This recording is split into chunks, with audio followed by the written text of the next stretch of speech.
December of my junior year, the night before my pre-calc final. I'm sure most of my classmates were cramming in any last-minute information they were convinced that they needed. On the other hand, I was cozied up in bed, trying to get some beauty sleep. But instead of drifting off into a restful night, I found myself in a whirlwind of anxiety. My brain raced uncontrollably, my body paralyzed beneath the covers. I was running through every minute of that day and every interaction I'd had. As the nausea swept through me, I crawled out of bed and tried to regain control of myself, forced to stay up and become friends with my bathroom floor. Clinging onto the ground, I called my mother, frantic, and begged to go to the emergency room. My body didn't feel like my own, my brain was attacking me from the inside out, and my heart was trying to break out of my chest. Every breath was shaky, unsure, and my therapist's tactics of box breathing, going in, 2, 3, 4, holding 2, 3, 4, out 2, felt useless when I couldn't form a single thought except for how sick to my stomach I felt. I'd handled panic attacks before, but never like this. Was I a failure? I mean, if it was my own brain causing this, why could I not just stop it? At that moment, even though I wanted nothing more than to just brush this panic attack off, I couldn't. That night, I came face to face with the tip of the iceberg, a symptom of something that had been quietly controlling my life, attention deficit hyperactivity disorder, or ADHD. After that night, I set out to understand why my mind and body had betrayed me. I mean, I've always prided myself on my independence. I've known I thrive in structure and that my entire life quite literally revolves around planning everything down to the minute. But even though the action of writing a to-do list brought me peace, the thought of completing it overwhelmed me. Yet those times when I felt truly motivated, so invested in what I was doing, I felt unstoppable, tuning out everything around me and focusing in on just that one thing. A rare occurrence since just starting my math homework made me want to pull my hair out. I'd gotten so good at convincing the people around me that everything was normal that I started to believe it myself. I thought the near terror I felt at the thought of starting a task was just laziness. My inability to focus, just a lack of discipline. I'll do it in a bit became my mantra, but 10 minutes later, I couldn't even remember what I'd agreed to do. I would later learn that masking is a really common behavior for women and girls with ADHD, and it's honestly really easy to be good at it when you're in a structured environment, like school, where accountability is built in. But when left to my own devices, the work would just pile up. ADHD has two primary domains, hyperactive impulsivity and inattention. The media often focuses on the former, portraying disruptive boys who can't sit still. But rarely does it acknowledge the quieter internal struggles of inattentive ADHD. Because 86% of TV shows that feature characters with ADHD show them as disruptive or failing in school, I didn't see myself represented.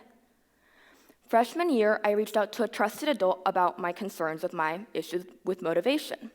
But I was just told to use my planner more, so thanks, I guess. But that moment solidified my fears. I didn't fit the stereotypical impulsive ADHD, so my struggles weren't real. It wasn't until that major panic attack my junior year that I would finally reach out for help again. I met with my pediatrician who prescribed me Lexapro, an SSRI or selective serotonin reuptake inhibitor, to ease my anxiety. But instead of relief, it dulled my emotions and amplified my sense of helplessness. Anxiety, I would later learn, wasn't the root issue. It was a symptom of my undiagnosed ADHD. Misdiagnosis isn't uncommon. ADHD rarely exists in isolation, and comorbidities like anxiety or depression can often mask the real issue. People with ADHD are also more likely to display psychiatric conditions like depression, anxiety, or substance use disorder. But this isn't to say that it's clear-cut. Just because someone has been diagnosed with depression doesn't necessarily mean that they have ADHD, and vice versa, which is why it's so complicated. My pediatrician had prescribed the Lexapro as a placeholder until I could meet with a psychiatrist. But waiting lists stretched for months. It felt like I was sinking deeper into a pit. This wasn't going anywhere. Eventually, I met with a psychiatrist who identified the real issue: inattentive ADHD. Unlike impulsive ADHD, this type is more about internal struggles like procrastination, low motivation, and constant distraction. A survey by the CDC in 2022 highlighted a really interesting disparity. Only 8% of girls aged 3 to 17 are diagnosed with ADHD, compared to 15% of boys. Granted, boys tend to show more external symptoms, which are easier to spot than the internal struggles many girls face. But studies also show that even when the exact same symptoms are present, parents and teachers are less likely to refer girls for further evaluation. At the end of my junior year, I was prescribed Ritalin, a short-acting stimulant that boosts dopamine and norepinephrine levels, improving focus and attention. For the first time, I could actually concentrate during class, but the effects only lasted a few hours. By afternoon, the Ritalin would wear off, leaving me back where I started, unmotivated and overwhelmed. So we tried long-acting stimulants, which provided the same consistent focus without the emotional crash. But even with the right medications, finding the correct dosage and timing became a roller coaster. ADHD medications don't work the same for everyone. They depend on individual brain chemistry. For me, a combination of Lexapro for anxiety and a long-acting stimulant provided my perfect balance. Looking past my own journey, though, I realized there's something bigger that needs to change: how we view ADHD. I started this journey paralyzed with fear, convinced the panic attacks I couldn't control were some type of failure, something I should have been able to stop. But without that major panic attack my junior year, I don't know when I would have reached out for help, and I could still be blaming myself for struggles I didn't fully understand. ADHD, like so many neurodivergent disorders, isn't linear. It can't fit into some set mold. For me, it was the internal struggles that grew to be constant companions I had to learn to live with. For others, it can look completely different. A diagnosis isn't some label to be feared.